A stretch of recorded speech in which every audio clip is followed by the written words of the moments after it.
Taylor Swift, born December 13, 1989, West Reading, Pennsylvania, U.S., is a multi-talented singer-songwriter and global superstar who has captivated audiences with her heartfelt lyrics and catchy melodies, solidifying herself as one of the most influential artists in contemporary music.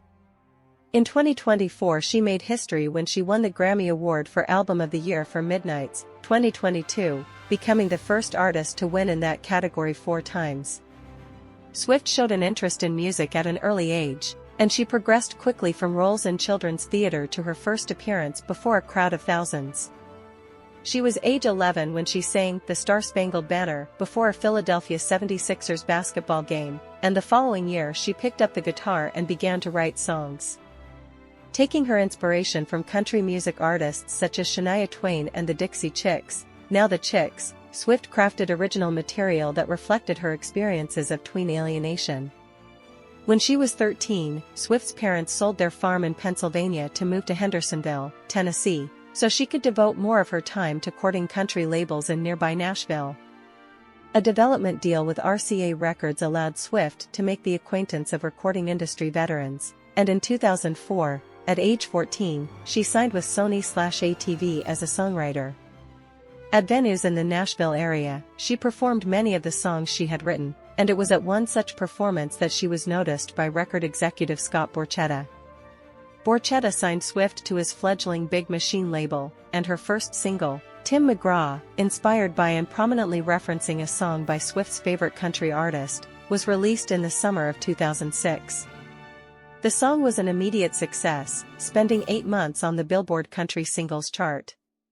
Now age 16, Swift followed with a self-titled debut album, and she went on tour, opening for Rascal Flatts. Taylor Swift was certified platinum in 2007, having sold more than 1 million copies in the United States, and Swift continued a rigorous touring schedule, opening for artists such as George Strait, Kenny Chesney, Tim McGraw, and Faith Hill. That November Swift received the Horizon Award for Best New Artist from the Country Music Association, CMA, capping the year in which she emerged as country music's most visible young star. On Swift's second album, Fearless, 2008, she demonstrated a refined pop sensibility, managing to court the mainstream pop audience without losing sight of her country roots. With sales of more than 500,000 copies in its first week, Fearless opened at number 1 on the Billboard 200 chart. It ultimately spent more time atop that chart than any other album released that decade. Singles such as You Belong With Me and Love Story were popular in the digital market as well, the latter accounting for more than 4 million paid downloads. In 2009 Swift embarked on her first tour as a headliner, playing to sold-out venues across North America. That year also saw Swift dominate the industry award circuit. Fearless was recognized as Album of the Year by the Academy of Country Music in April, and she topped the Best Female Video category for You Belong With Me at the MTV Video Music Awards, VMAs, in September. During her VMA acceptance speech, Swift was interrupted by rapper Kanye West, who protested that the award should have gone to Beyoncé for what he called one of the best videos of all time. Later in the program, when Beyoncé was accepting the award for Video of the Year, she invited Swift on stage to conclude her speech, a move that drew a standing ovation for both performers. At the CMA Awards that November, Swift won all 4 categories in which she was nominated. Her recognition as CMA Entertainer of the Year made her the youngest ever winner of that award, as well as the first female solo artist to win since 1999. She began 2010 with an impressive showing at the Grammy Awards, where she collected 4 honors, including Best Country Song, Best Country Album, and the top prize of Album of the Year. Later that year Swift made her feature film debut in the romantic comedy Valentine's Day and was named the new spokesperson for CoverGirl Cosmetics. Although Swift avoided discussing her personal life in interviews, she was surprisingly frank in her music. Her third album, Speak Now, 2010, was littered with allusions to romantic relationships with John Mayer, Joe Jonas of the Jonas Brothers, and Twilight series actor Taylor Lautner. Swift reclaimed the CMA Entertainer of the Year award in 2011, and the following year she won Grammys for Best Country Solo Performance and Best Country Song for Mean, a single from Speak Now. Swift continued her acting career with a voice role in the animated Dr. Seuss The Lorax, 2012, before releasing her next collection of songs, Red, 2012. While she remained focused on the vagaries of young love, her songwriting reflected a deepened perspective on the subject, and much of the album embraced a bold pop-rock sound. In its first week on sale in the United States, Red sold 1.2 million copies, the highest one-week total in 10 years. In addition, its lead single, the gleeful We Are Never Ever Getting Back Together, gave Swift her first #1 hit on the Billboard Pop Singles chart. In 2014, Swift released 1989, an album titled after the year of her birth and reportedly inspired by the music of that era. Although Swift had already been steadily moving away from the traditional country signifiers that marked her early work, I Knew You Were Trouble, the second single from Red, even flirted with electronic dance music. She called 1989 her first official pop album. On the strength of the upbeat Shake It Off, the album proved to be another blockbuster for Swift, its first week sales surpassing those of Red. It went on to sell more than 5 million copies in the United States and earned Swift her second Grammy for Album of the Year. In 2014, Swift also appeared in a supporting role in The Giver, a film adaptation of Lois Lowry's dystopian novel for young readers. In 2016, Swift's feud with Kanye West resumed after he released the single Famous. The song included a lyric in which Swift was referred to as a bitch, and she alleged that it was misogynistic. The public spat escalated after West's wife, Kim Kardashian, released a recording of a phone call in which Swift gave her approval for the line, though West made no mention of calling her a bitch.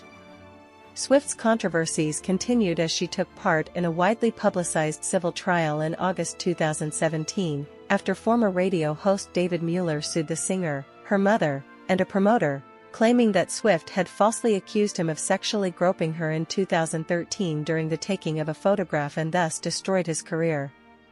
She countersued, maintaining that the assault had taken place.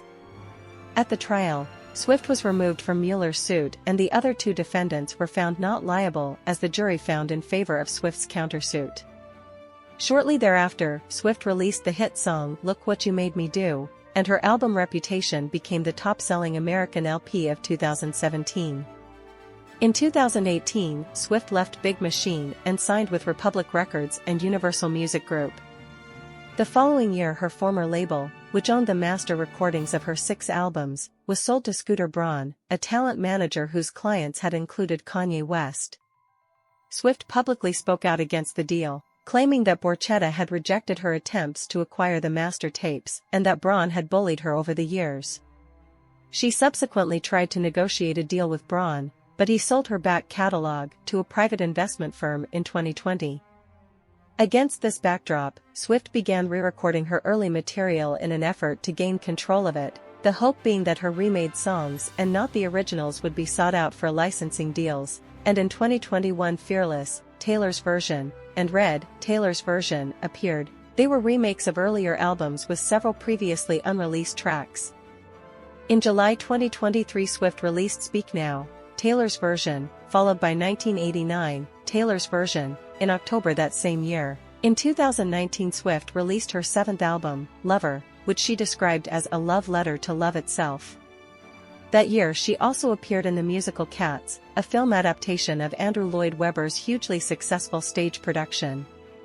Miss Americana, 2020, is a documentary about her life and career. With little advance notice, she released Folklore in 2020. A departure from her previous pop-inspired work, Swift's 8th studio album drew praise for its introspection and restraint, and it won the Grammy for Album of the Year. The sister record, Evermore, appeared later in 2020. Swift adopted a synth-pop sound for The Candid Midnights, 2022, which she described as the story of 13 sleepless nights scattered throughout my life. The album received 6 Grammy nominations, scoring wins for Album of the Year and Best Pop Vocal Album. March 2023 marked the start of Swift's first concert tour since 2018, her 6th tour overall. When sales for tickets opened on Ticketmaster in November 2022, many fans were disappointed by technical issues and waits that lasted up to multiple days. After 2 rounds of pre-sales, general sales were cancelled due to unprecedented demand. Swift expressed disappointment about the situation but did not mention Ticketmaster in her response. In December 2023, Swift was honored as Time magazine's Person of the Year. Finalists also included Barbie, Vladimir Putin, and Sam Altman. The honor came shortly after the music streaming platform Spotify deemed her its most played artist.